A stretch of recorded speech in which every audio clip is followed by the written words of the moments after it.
Hola, buenas. Espero a ver si me escuchan. Una confirmación rápida.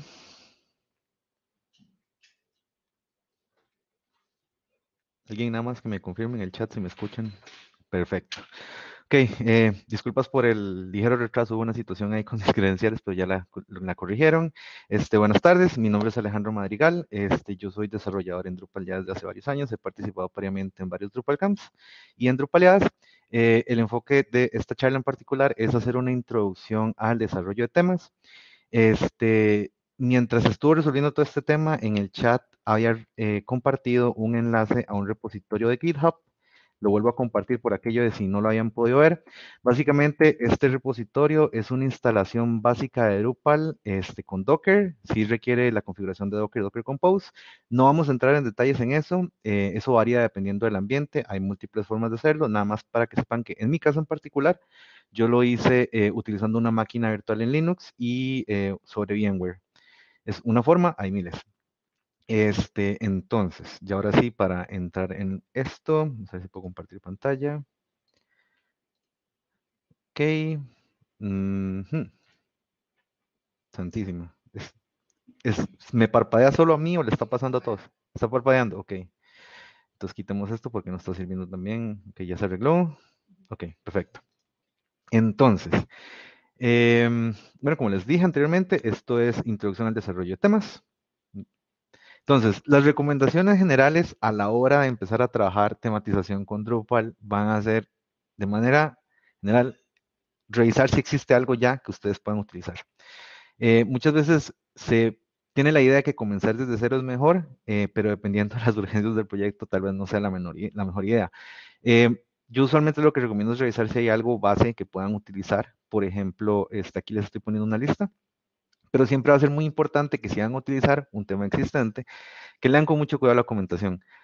Van a haber situaciones donde tal vez la gente se frustra porque algo no funciona a buenas a primeras y es porque tal vez faltó un detalle que venía en el README del proyecto o alguna cuestión de configuración, dependencia, módulos y algo así, y por esa razón el tema del cual planean partir como hace no funciona y no van a lograr nada. ¿Okay? Otra recomendación muy importante, siempre de manera general en el trabajo con Drupal es programar, frustrarse, leer, corregir, repetir y aprender a disfrutar eso. Van a ver, por la forma en que está hecho Drupal, van a haber muchas cuestiones que tal vez a las personas les va a parecer desmotivante al inicio de que intentan hacer algo y tal vez es demasiado complicado si lo comparan, digamos, con otras herramientas, pero muchas veces es simplemente una cuestión de hacer, corregir y uno va aprendiendo sobre las ciertas peculiaridades que tiene Drupal, pero que al final de cuentas sirven como un estándar y una vez que nos montamos sobre eso, trabajar es en realidad bastante sencillo. Ok, temas base que pueden utilizar, no vamos a entrar en detalle en esto, pero digamos que esto va a depender de las necesidades del proyecto. Radix es un proyecto que utiliza Bootstrap como base y que tiene una serie de funcionalidades que les permiten, digamos, montarse sobre eso. Tiene compilación con SAS, tiene Webpack, entonces es una muy buena base de trabajo. Otros proyectos con los que yo he trabajado es Particle de Phase2 Technologies, que es básicamente un ambiente en PatternLab. PatternLab, para los que no lo saben, es una herramienta que me permite a mí hacer diseño atómico. En el sentido que una vez que yo tengo los diseños de un cliente, yo puedo empezar a montar ciertos componentes en Particle sobre PatternLab y eso eventualmente me permite a mí incorporarlo dentro de mi instalación de Drupal y a la larga esto lo que me permite a mí es separar la labor de los desarrolladores de frontend de los desarrolladores de Drupal, de backend, pues la parte de integración es una capa intermedio que lo único que hace es llamar la parte del frontend. Es una forma muy interesante de trabajar. Emulsify es otra versión que también utiliza PatternLab por otra compañía completamente diferente. Y finalmente, este lo vi hoy, justamente me lo compartieron y me ha llamado mucho la atención, no lo he trabajado, pero básicamente para los que conocen Storybook.js, Wingsuit es una forma de trabajar Storybook junto con Twig y eventualmente que permite la integración con Drupal, que de hecho va a ser una de las cosas que voy a estar revisando a futuro. Pequeño detalle, en el caso de Particle, ellos utilizan Tailwind, entonces pues hay variedad. O sea, la cuestión es que ustedes pueden tomar la decisión de partir completamente desde cero o montarse en el trabajo de alguien más y digamos que de cierta forma, pues con una de sus peculiaridades, trabajar de forma distinta. Ok, con respecto al repositorio, entonces les dije, el repositorio está disponible para que bajen el código, es un ambiente con Docker y utiliza Docker Compose.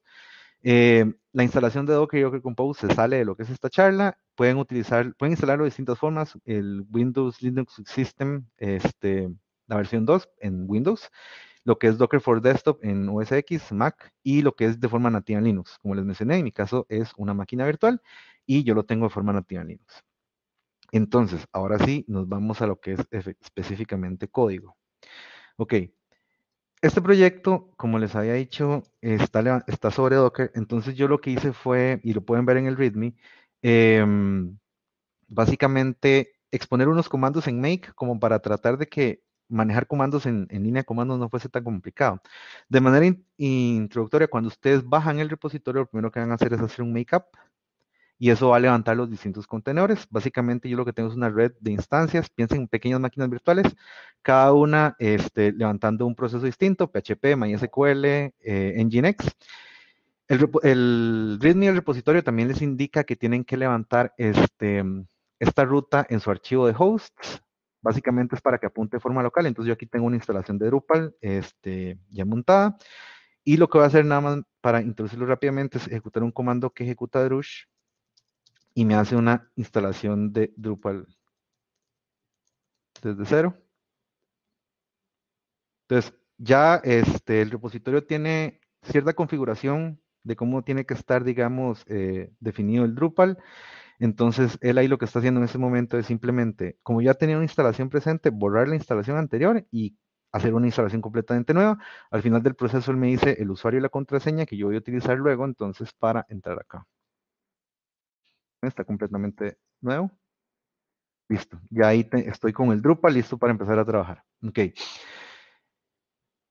Cuando yo empiezo a trabajar con temas en Drupal, la estructura en realidad digamos que es muy estandarizada, es parte digamos de los esfuerzos que ha tenido la herramienta y a la hora de comenzar completamente desde cero yo puedo tener la opción de pues prácticamente crear mi propia carpeta.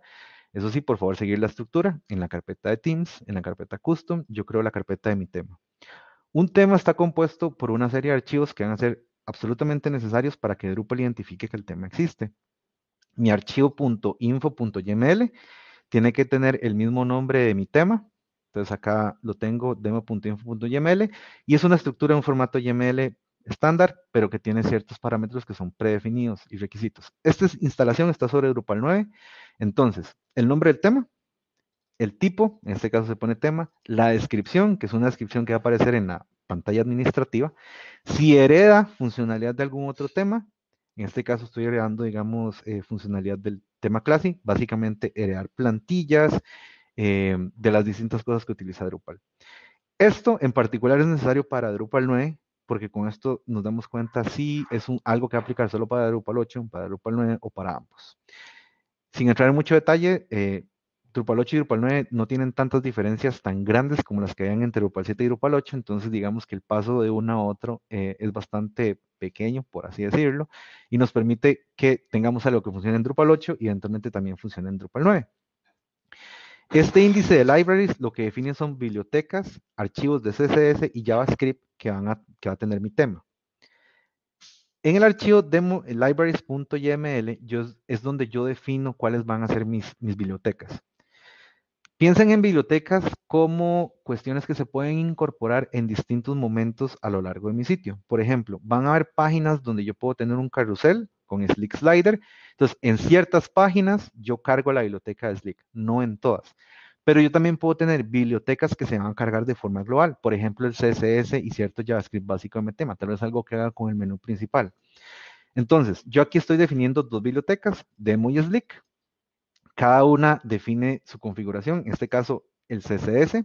El CSS se divide en varios niveles que se van a ir cargando en distintas etapas. Eso, la documentación está en Drupal, entonces solo es de darle una leída. Pero básicamente yo estoy diciendo que el CSS que va a cargar para la sección de temas va a cargar el CSS que está en esta carpeta que tengo aquí, la de demo CSS, que ahorita lo que tiene es algo súper básico. Y va a cargar también este archivo JavaScript. Luego de eso, tengo Slick Slider, que lo estoy cargando de una ubicación completamente remota. Es nada más para demostrar que no tengo que tener todo localmente en mi máquina. Ok. En el info.yml, en la sección de libraries, yo indico cuáles son todas las bibliotecas que yo quiero cargar siempre. Y como pueden ver, lo que tengo es el nombre de mi tema y un descriptor de cuál es la biblioteca correspondiente que voy a cargar, que es el match que hace acá.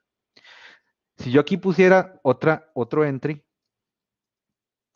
demo slick, y limpio caché, siempre es muy importante limpiar caché cuando hagan cambios en el tema, y limpio caché, entonces en todas las páginas me va a cargar el slick slider. Pero como eso es una solicitud adicional a un recurso web que no necesariamente voy a utilizar en todas mis páginas, Drupal me permite a mí limitarlo solo a secciones donde yo verdaderamente lo vaya a necesitar. Entonces, en este caso lo quito. Teniendo eso, luego de eso tengo el archivo .theme, que este es el que va a llamar ciertos hooks de Drupal o ciertas funciones de tematización. Ok, básicamente entonces, una vez que yo tenga todas esas partes, cuando yo me voy a mi instalación de Drupal y me voy a la sección de Appearance o apariencia, dependiendo de cómo tengan configurado, me va a aparecer mi tema acá. Esta instalación ya lo tiene activado por defecto, entonces digamos que no tienen que hacer mucho. A pequeño detalle, hay dos branches. El primer branch no tiene el tema. Eso es el primer branch, digamos que para que si les interesa, lo utilicen como base y se monten sobre eso.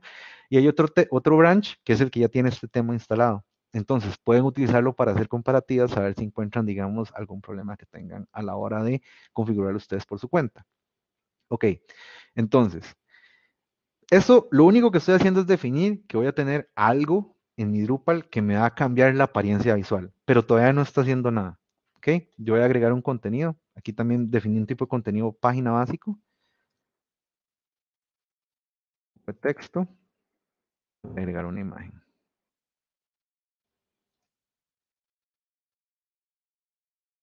Voy a agregar varias imágenes.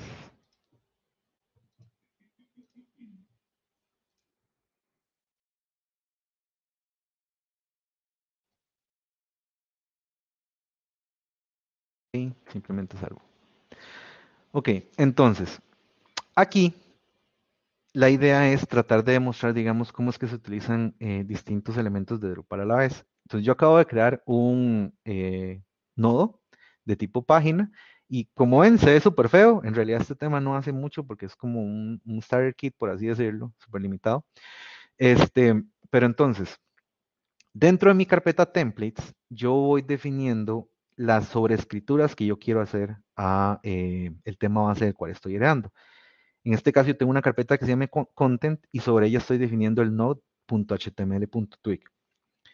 Drupal 8 y Drupal 9 para la parte de tematización, a diferencia de Drupal 7 y Drupal 6, utilizan Twig como el motor de emplantillado.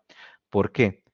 Si nosotros tuviéramos PHP, y son muy malas prácticas que yo he visto en el pasado, eh, desde un archivo en PHP yo puedo hacer conexiones de base de datos, puedo pedir solicitudes a recursos web, puedo incluso atravesar el file system y son cosas que la parte del frontend no debería hacer. Entonces, básicamente Twig nos permite hacer, digamos, la separación de trabajo, separation of concerns, de responsabilidades. Y entonces nos limita, digamos, a específicamente un lenguaje en plantilla que traje para plantilla, que es lo que podemos hacer. Entonces, en este caso en particular, lo que vemos acá es que yo estoy definiendo un tag article con algo mágico que se llama attributes. Aquí estoy, otras variables, title prefix, page, title attributes. Nosotros identificamos en Twig, cuando utilizamos doble curly brace, que vamos a imprimir algo. Esto es equivalente, digamos, al antiguo PHP 7, donde hace algo como esto.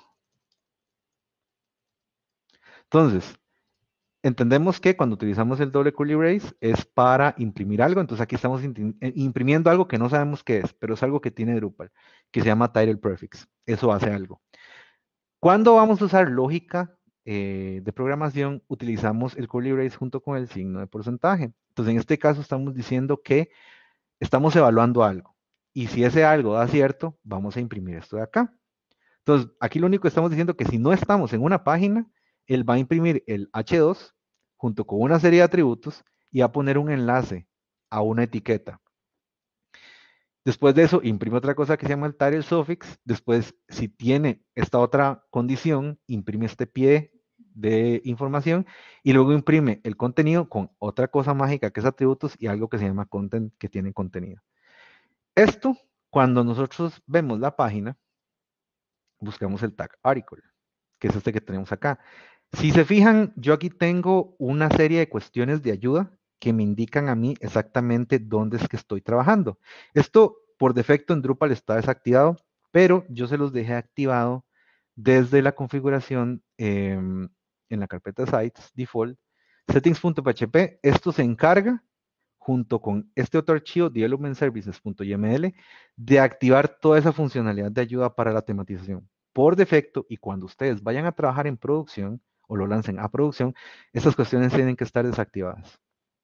Más que todo por rendimiento, porque eso lo que hace es básicamente ejecución de código adicional. Pero estas cuestiones es lo que les permite a ustedes tener todas esas guías de ayuda. Si no lo ven, es porque tienen que activarlas. A veces al principio la gente se siente frustrada porque no saben cómo llegarle y en realidad es porque no tienen esto activado. Una vez que tienen esto activado, todo se vuelve más sencillo. Desde este punto, él básicamente lo que me está diciendo es que este article lo está agarrando de Teams Custom Demo Templates Content Node.html.twig, que es justamente la plantilla que yo acabo de crear. Pero adicional a eso, él me está dando sugerencias de archivo. Eso básicamente son archivos que yo podría crear y que él les va a dar más prioridad para, a la hora de seleccionarlos. Entonces yo puedo definir, digamos, una especie de jerarquía. Tal vez yo voy a necesitar que una página en particular tenga un layout distinto. Entonces, por ejemplo, en este caso yo creé el primer nodo. Internamente a base de datos tiene el identificador 1. Entonces, si yo creo, por ejemplo, un archivo que se llame node1 full html.twig, él lo va a leer por encima del node.html.twig que está marcando. De hecho, esta pequeña X que está aquí indica cuál es la sugerencia que está utilizando en ese momento. Luego de eso vemos que imprime el article que venía también en el código, que es este que tengo acá. Y esto que dice attributes, que vemos aquí, si nos fijamos en el código final, se está convirtiendo en eso que dice role, article, class, contextual region. Entonces ya ahí me está metiendo más cosas. Esto es un objeto que Drupal define en alguna parte y que internamente Twig se encarga de imprimir en un string. Esto me permite a mí hacer ciertas cosas. Por ejemplo, yo puedo hacer un add class.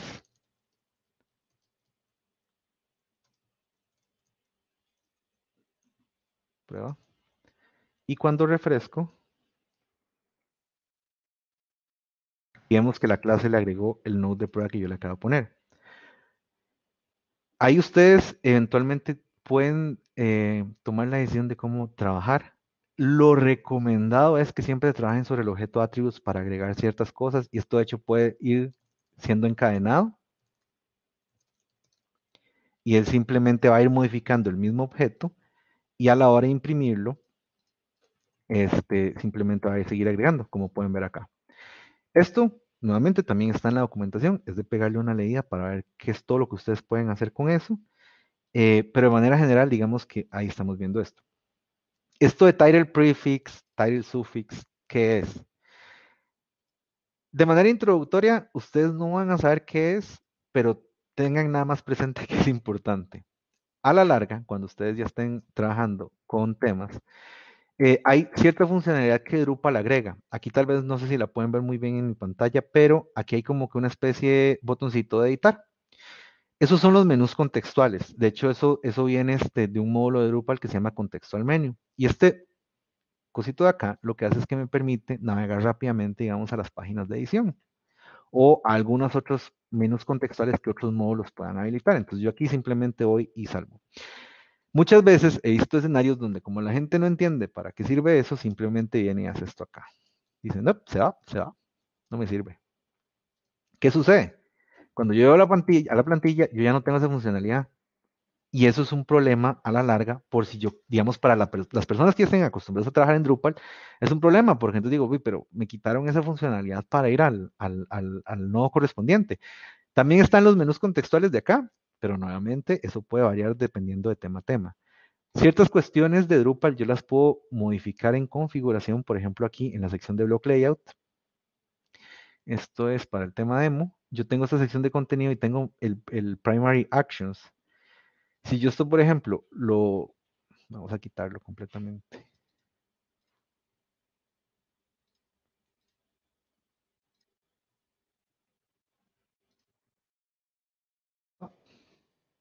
A ese no era.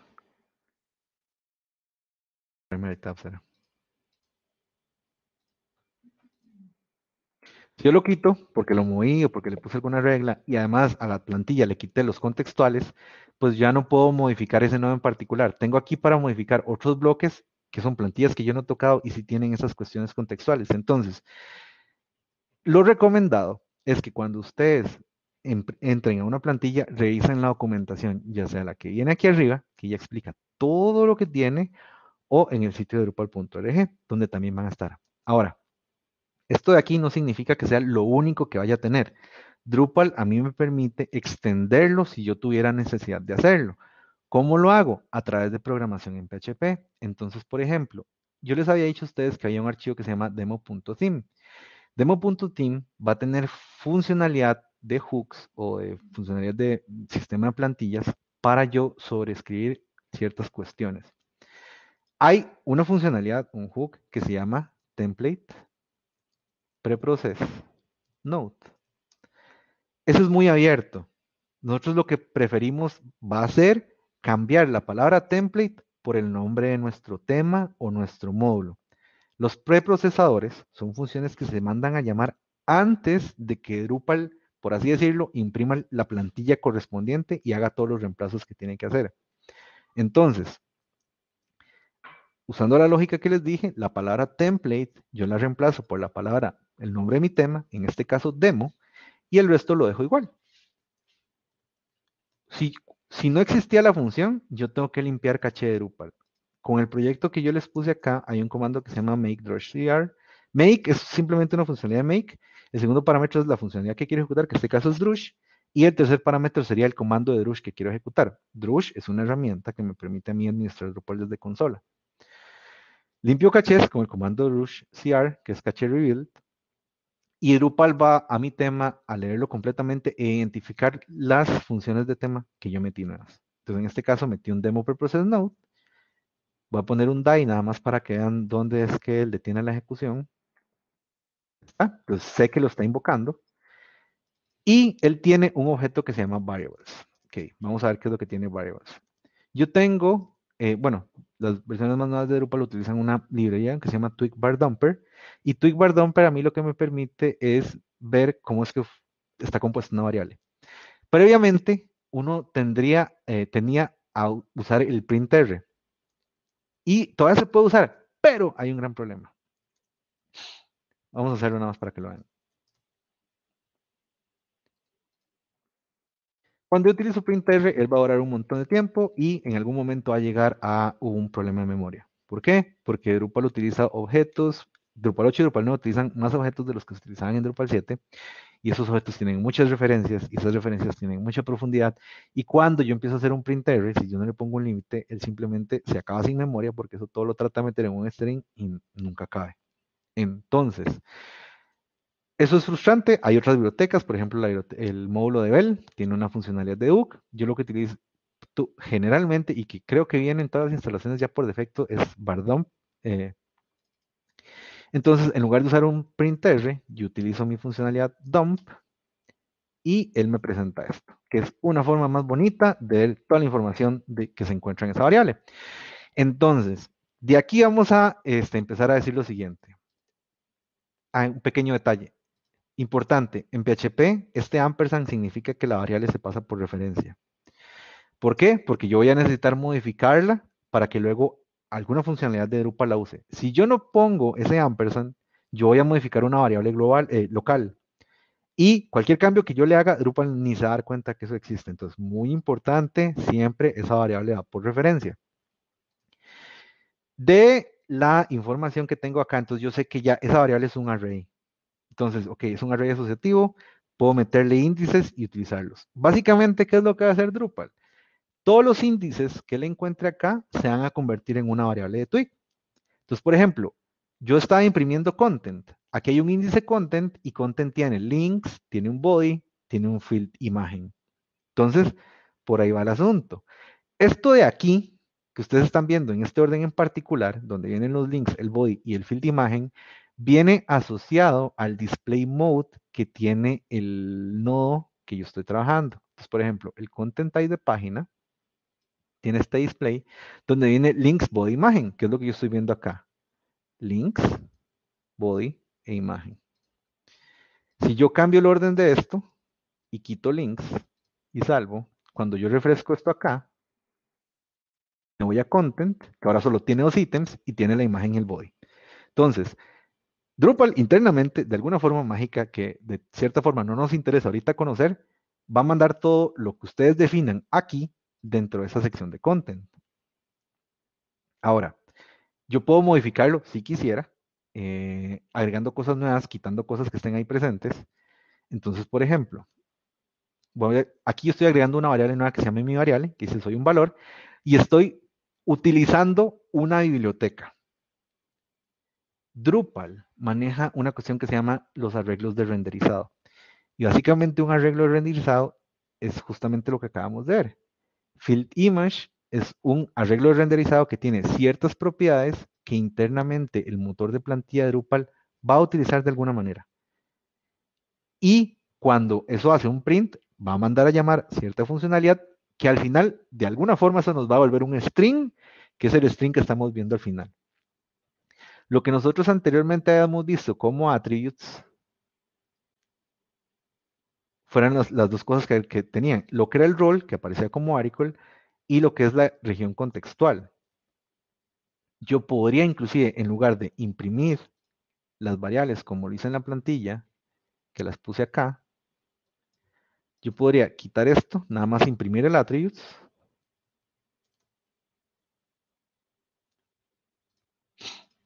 y hacerlo como esto. Variables, attributes, class. Y como es un array, y lo agrego.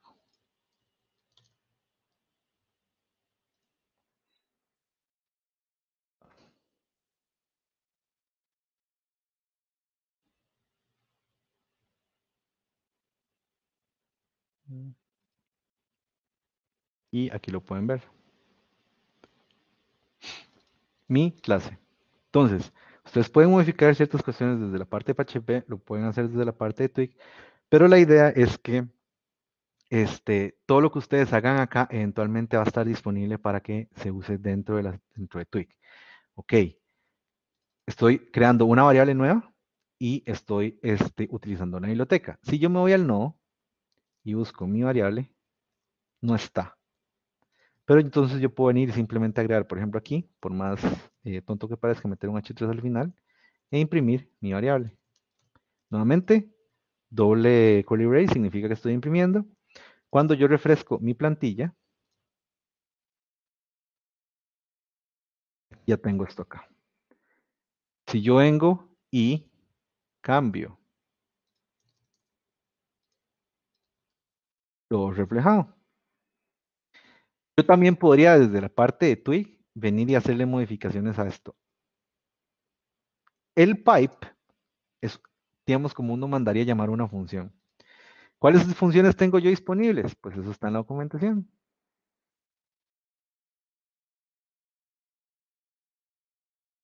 Vamos a ver. Ah, son filtros, perdón, se llaman filtros.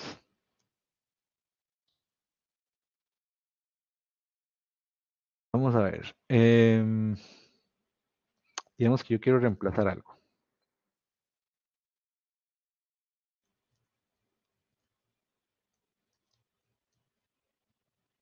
Voy a reemplazar toda por una B.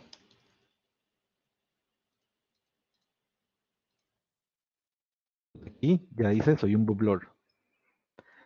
Entonces, a la larga, ustedes pueden trabajar, digamos, la parte de automatización desde muchos puntos, dependiendo de la experiencia que ustedes tengan. Eso es una de las grandes ventajas que tiene, digamos, todo esto.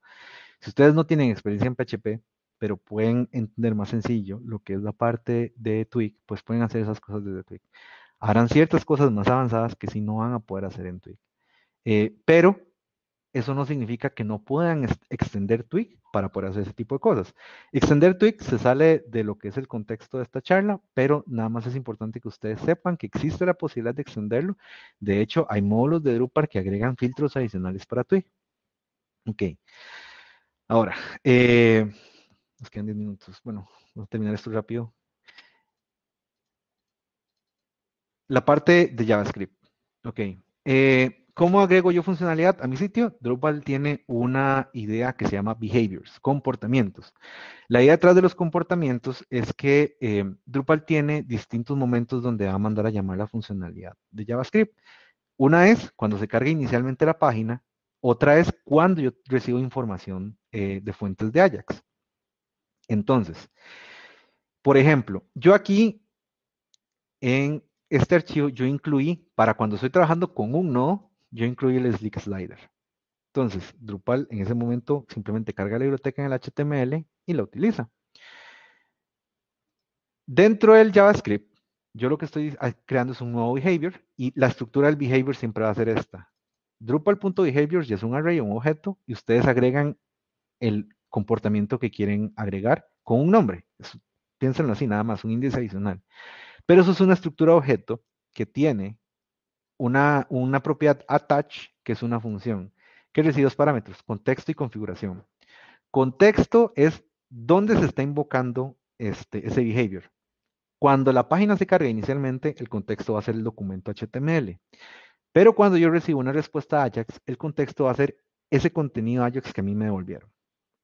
Entonces, uno de los errores más comunes es que la gente no, cuando agrega un behavior, no limita los selectores. Entonces, aquí estoy poniendo, digamos, cómo es que se ve un código sin error, donde, utilizando jQuery, yo primero selecciono el elemento que a mí me interesa trabajar sobre el contexto que estoy recibiendo como parámetro. A eso utilizo la función once. La función once lo que se encarga es de asegurarse que ese código solo se filtre para los elementos a los que no se les ha aplicado anteriormente. La analogía es como que imaginen que once lo que hace es agregarle una clase al objeto y si el objeto en futuras selecciones tiene esa clase, lo deja por fuera. Solo va a agarrar a los que no tengan esa clase. Nuevamente, eso es una analogía, eso no es lo que él hace, pero es como más o menos de ahí cómo él funciona. jQuery entonces, con su encadenamiento, me devuelve una lista de elementos que no han sido inicializados y entonces para cada uno de esos yo aplico la función each. Y básicamente, ¿en qué se traduce esto? Eso se traduce en que cuando yo ejecuto mi página inicialmente, yo tengo este mensaje que dice sin error. Y yo tengo un elemento, voy a crear otra página nada más para demostrarles esto rápidamente. Yo creé una vista y esa vista lo único que hace es mostrar elementos de contenido, pero solo está mostrando el título.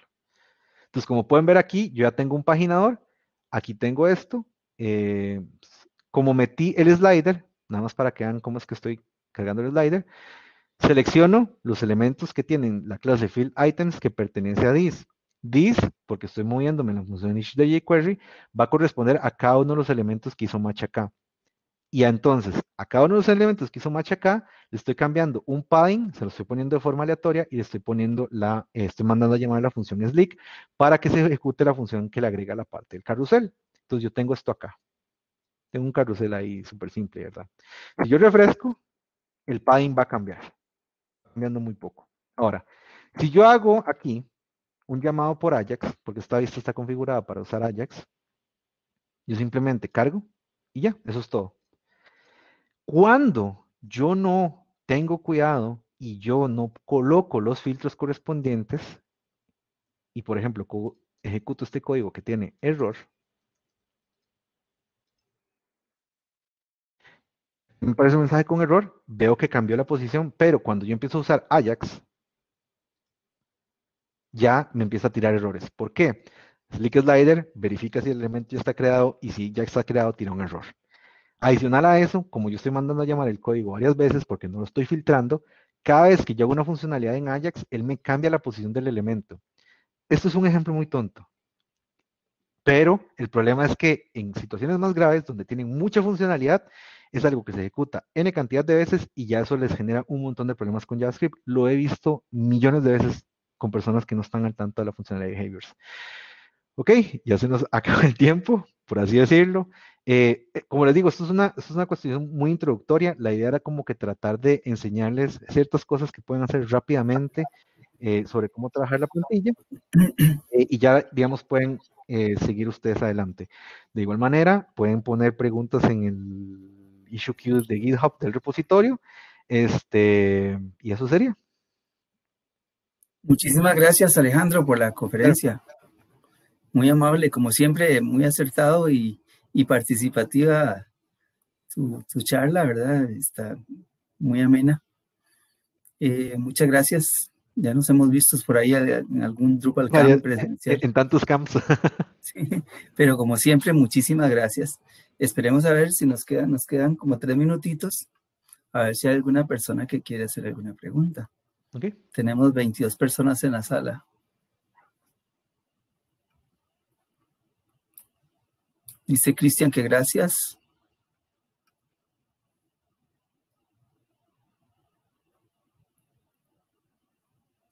Y bueno, No sí, se ve nada por acá. mientras alguien se anima a hacer una pregunta, si es el caso, esto es muy básico. Lo que acabo de mostrar yo es muy básico y digamos que no demuestra todas las otras cosas que se pueden hacer con Drupal. Y digamos con las otras tecnologías que se están utilizando. Por ejemplo, Storybook.js es algo que funciona con React. Ese enlace que compartí el proyecto, básicamente lo que permite es que ustedes puedan integrar Drupal con Storybook.js y eso, digamos, a grandes rasgos permite manejar proyectos más grandes donde yo tengo un equipo completamente distribuido en distintas áreas, donde tengo mis desarrolladores de frontend que saben React por un lado, que saben CSS y otro montón de cosas, y lo que es mi equipo de desarrollo en Drupal de backend que luego va a integrar eso y me permite, digamos, a mí manejar un proceso más ágil a la hora de desarrollar un sitio. Y como es de manera introductoria, no vimos otras cosas que es como, digamos, agregar lo que es SAS o ese tipo de cosas, Tailwind, pero se puede hacer. ¿Se la puede uno jugar sin usar funciones? Ok, existen distintas herramientas, por ejemplo, Display Suite, existe Views, existe un módulo nuevo que yo estoy utilizando mucho ahorita que se llama Layout Paragraphs. Drupal 9, Drupal 8.6 en adelante creo que fue, incluyó una funcionalidad nueva que se llama Layout Builder, que me permite a mí definir una página y definir, digamos, la estructura visual de ella y tirar elementos para permitir que la construcción de página, digamos, sea más visual. Dependiendo de las necesidades del proyecto, te la puedes jugar sin funciones. Pero, al menos en mi caso en particular, yo soy más de irme por la parte programada. Pero yo he visto proyectos por montones de gente que se la juega utilizando vistas, Display Suite, Paragraphs y Layout Builder.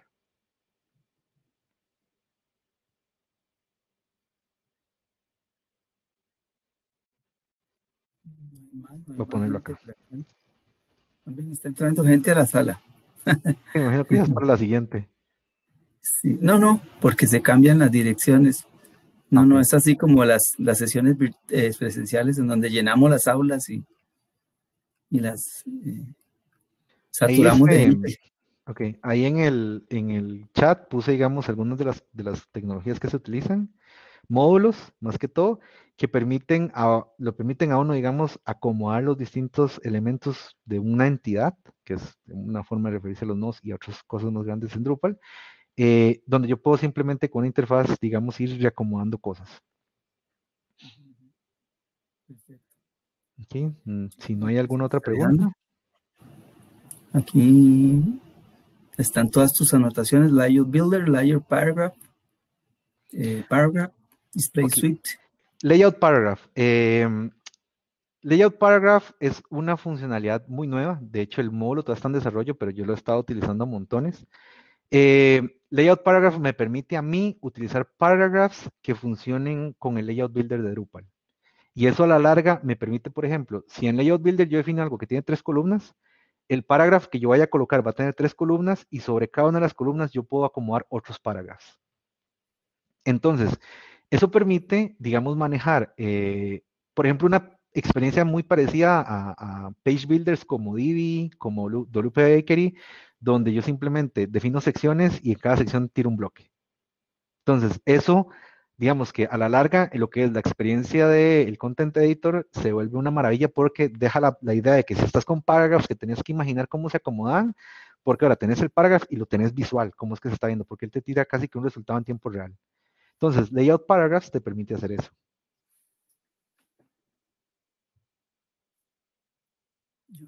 Dice Jonathan Rojas, yo uso Paragraph con Teming.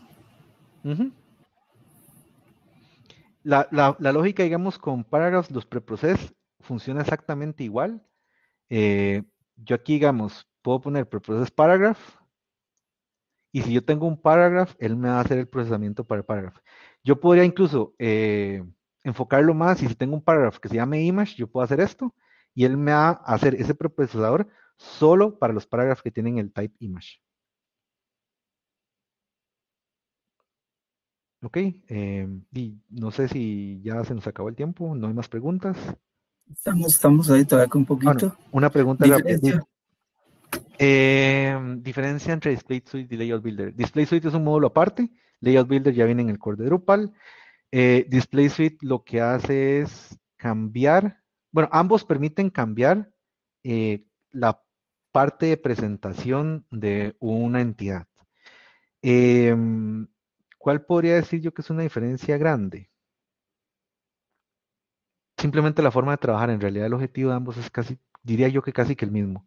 Es tener una representación gráfica de la estructura visual de mi página e indicar dónde van ciertas cosas. Por ejemplo, si yo tengo un campo de imagen, un campo de texto o un campo de Views Reference, tanto en Display Suite como en Layout Builder, yo tengo formas de acomodarlo. Tal vez el posible problema podría ser que con Layout Builder como tiene tan poquito tiempo, por así decirlo, tal vez la documentación o los ejemplos que uno pueda encontrar no son tan amplios e implique sentarse a bater un rato más. A comparación de Display Suite, que Display Suite existe desde hace un montón de tiempo, entonces el API como que se ha mantenido muy congruente, pero sería eso, en mi opinión. Dice Marbelis, gracias. Marbelis Martínez. Bueno, estamos.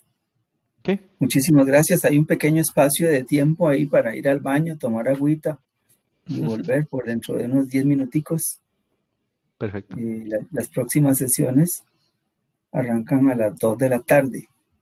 Muchas gracias, Alejandro. Muchas gracias a vos, Oscar, y muchas gracias a todos Estamos. los que participaron en la charla. Espero les haya gustado. Okay. Chao. Hasta luego.